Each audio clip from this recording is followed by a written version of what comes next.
Hello student, how are you. कैसे हैं आप सब? सभी को नमस्कार, आदाब, सत श्री अकाल। चलिए आज का क्लास स्टार्ट करते हैं। आज हम लोग एनसीईआरटी का क्लास 8 का chapter number 1 square and square root पढ़ेंगे। देखिए इसमें क्या है। स्क्वायर या स्क्वायर रूट चैप्टर नंबर 1 है एनसीईआरटी का। उसमें कहता है कि किसी भी चीज़ का स्क्वायर अगर वो number n equal to M square के फॉर्म में रहेगा तो m का स्क्वायर n माना जाएगा। जैसे अगर हम लोग 4 लिखते हैं तो 4 को हम लोग लिख सकते हैं 2 का पावर 2, या इसी को लिखा जाता है 2 इंटू 2, यानी 2 का स्क्वायर 4 होगा। यानी जो भी नंबर को हम इस फॉर्म में लिख देंगे तो उसका स्क्वायर ये वाला होगा। n इजकल टू अगर m स्क्वायर के रूप में कोई भी नंबर है तो m का स्क्वायर n होगा। तो स्क्वायर समझ गए किसको कहते हैं। कोई भी चीज़ को दो नंबर अगर दो सेम नंबर इनटू में रहे तो उसको हम लोग इनटू करने पे जो आएगा उसको इसका स्क्वायर हम लोग बोलेंगे। ठीक, चलिए देखते हैं। स्क्वायर निकालने का तो 3 मेथड होता है। पहला तो होता है प्राइम फैक्टराइजेशन की मदद से हम लोग स्क्वायर निकालते हैं। दूसरा मेथड होता है डिविजिबिलिटी मेथड से, डिवीजन मेथड से हम लोग निकालते हैं स्क्वायर। किसी भी चीज़ का स्क्वायर क्या होगा उसका निकालने का तरीका होता है। जैसे देखिए एक आध एग्जाम्पल के जैसे 9 है तो किसका स्क्वायर होगा। तो 9 को अगर हम लोग डिवाइड करेंगे 3 से 3 बार में, फिर 3 से 1, यानी 2 बार 3 आया तो 3 इंटू 3, इसको लिख सकते हैं 3 का स्क्वायर। 2 बार आता है, बेस सेम होने पे पावर ऐड होता है तो 3 का स्क्वायर हो गया। तो हम लोग 9 का निकाले थे, 3 का स्क्वायर आया नहीं, ये आ गया n equal to m square के फॉर्म में, तो 3 का स्क्वायर हम लोग 9 को कहेंगे। समझ गए। चलिए कुछ फैक्ट पर बात कर लेते हैं। 1 से 100 तक के बीच में सिर्फ 10 ही नंबर है जिसका स्क्वायर आ सकता है। 1 का स्क्वायर 1 होता है और 10 का स्क्वायर 100 होता है। ऐसे 11 को लीजिएगा तो 121 आ जाएगा, तो ये ज़्यादा आ जाता है। यानी 1 से 100 नंबर के बीच में देखिएगा तो 10 ही ऐसे नंबर है जिनका स्क्वायर 1 से 100 के बीच में आता है। उसी तरह 1 से अगर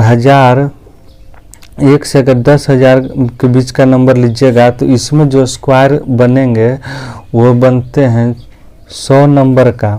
100 नंबर ऐसे हैं जिसका स्क्वायर 1 से 1000 के बीच में आता है। कहने का मतलब जैसे 12 का स्क्वायर लीजिएगा तो 144 आएगा। तो ये 144 जो है वो 1 से 10,000 के बीच में लाइक करता है। तो ऐसे जैसे 12 हुआ, इसी तरह और सारे नंबर हैं। तो ऐसे जो नंबर होंगे जिनका स्क्वायर करने पे वो 1 से 10,000 के बीच में आएंगे, ऐसे 100 नंबर होते हैं। फैक्ट है, इसको याद कर लीजिएगा। देखिए 1 से लेकर 20 तक का हमने स्क्वायर यहाँ पे लिख दिया है। ये आपको याद होना चाहिए, आप इसको याद कर लीजिएगा।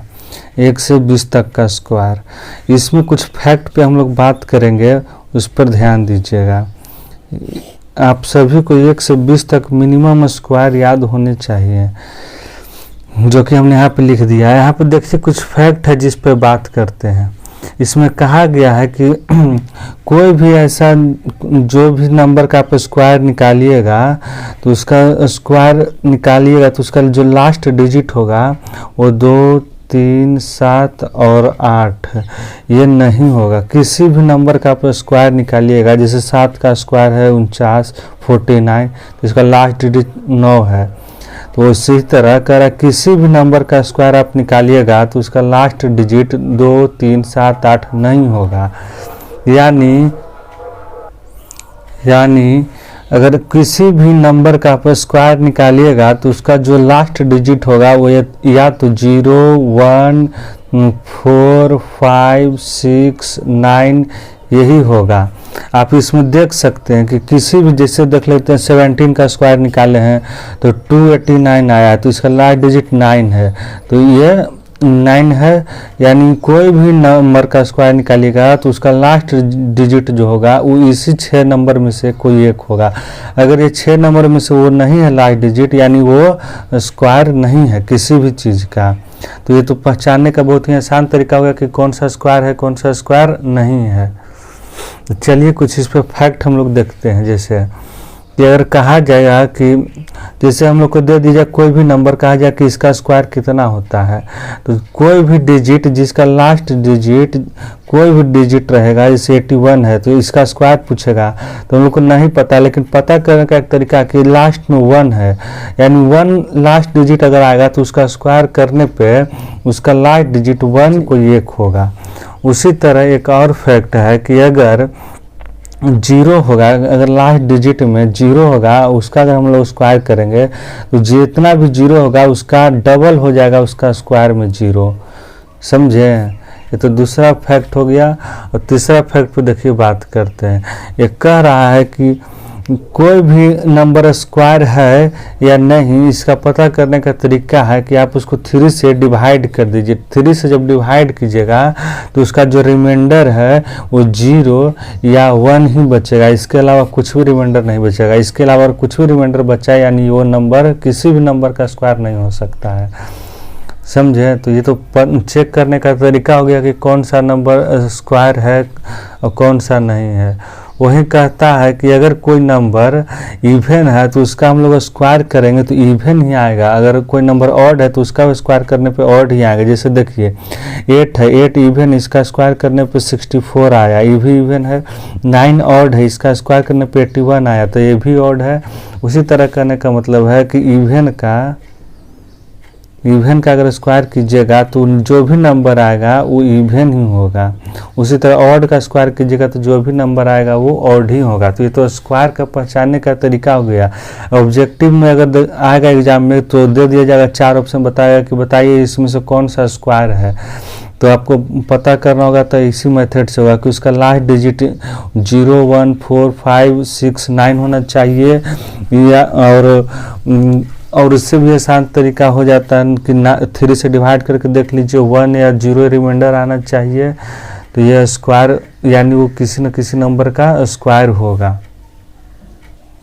अगर किसी भी चीज़ का अगर स्क्वायर दिया हो उसके लास्ट में ऑड 0 आ रहा हो, यानी ऑड नंबर 0 आ रहा हो, जैसे 3 0 आ गया, 5 0 आ गया, इस तरह है, तो किसी भी चीज़ का स्क्वायर नहीं हो सकता। स्क्वायर जब भी आएगा कोई भी डिजिट जिसका लास्ट में 0 होगा तो हमेशा इवन होगा, ऑड कभी नहीं होगा। इससे भी पहचानने का तरीका है कि कौन सा स्क्वायर है कौन सा स्क्वायर नहीं। कह रहा है अगला कॉन्सेप्ट कि अगर n कोई परफेक्ट स्क्वायर है तो 2n अगर इसमें 2 इंटू कर देंगे उसके बाद जो आएगा ये कभी भी परफेक्ट स्क्वायर नहीं हो सकता। जैसे मान लीजिए हम लोग देखते हैं 3 का स्क्वायर, तो 3 का स्क्वायर करेंगे तो 9 होगा, तो 3 में अगर 2 इंटू कर देंगे तो आ जाएगा हमारा 6 किसी भी चीज़ का परफेक्ट स्क्वायर नहीं हो सकता। इसका कहने का ये मतलब है। वहीं एक देखिए जादुई आंकड़ा है ये कि अगर 11 1 1 करके दिया हो कितना भी, अगर इसका स्क्वायर निकालना हो आपको तो आप गिन लीजिए कितने 1 है, 1 2 3 4, तो 4 को आप बीच में रख दीजिए। इसके बाद दाएं बाएं इसको एक घटाते जाइए, 3 3 2 2 1 1, ये इसका परफेक्ट स्क्वायर हो जाएगा, ये परफेक्ट स्क्वायर हो जाएगा। उसी तरह जैसे 11 का अगर कहा जाए परफेक्ट स्क्वायर निकालिए, देखिए कितने 1 1 है, तो 2 ठो 1 है तो 2 रखेंगे बीच में, साइड में इसको 1 घटाते जाएंगे तो 1 1, 2 में से घटाएंगे तो 1 बचेगा, तो 1 1 साइड में लिख देंगे, उसके बाद 0 हो गया, यानी ये इसका परफेक्ट स्क्वायर हो गया। तो 11 के लिए अच्छी है। तो स्क्वायर आई होप समझिए कि स्क्वायर किसे कहते हैं। स्क्वायर कोई भी 2 नंबर का अगर पेयर बन जाएगा, किसी भी नंबर को तोड़ने पे अगर 2 सेम नंबर आए तो उसको इस नंबर का हम लोग उसका पर स्क्वायर कहेंगे उसको। जैसे हम लोग देख लीजिए अगर 16 है तो 16 को हम लोग तोड़िएगा तो यहाँ कितने से लगाइएगा, 2 से लगाइएगा तो 8 आएगा, फिर 2 से लगाइएगा 4 आएगा, फिर 2 से लगाइएगा 2 आएगा, फिर 2 से लगाइएगा 2 आएगा। तो देखिए हमको पेयर बनाना 2 2 का, तो ये 2 का पेयर बन गया, ये 2 का पेयर बन गया। तो देखिए 2 इंटू 2 इंटू 2 इंटू 2 है, ये दोनों का पेयर बन के 1 बाहर आएगा तो 2 बचा, ये दोनों का पेयर बन के 1 बाहर आएगा तो ये 2 बचे, यानी अब इसको इंटू कीजिएगा तो 4 आएगा, यानी 4 का स्क्वायर ये होगा।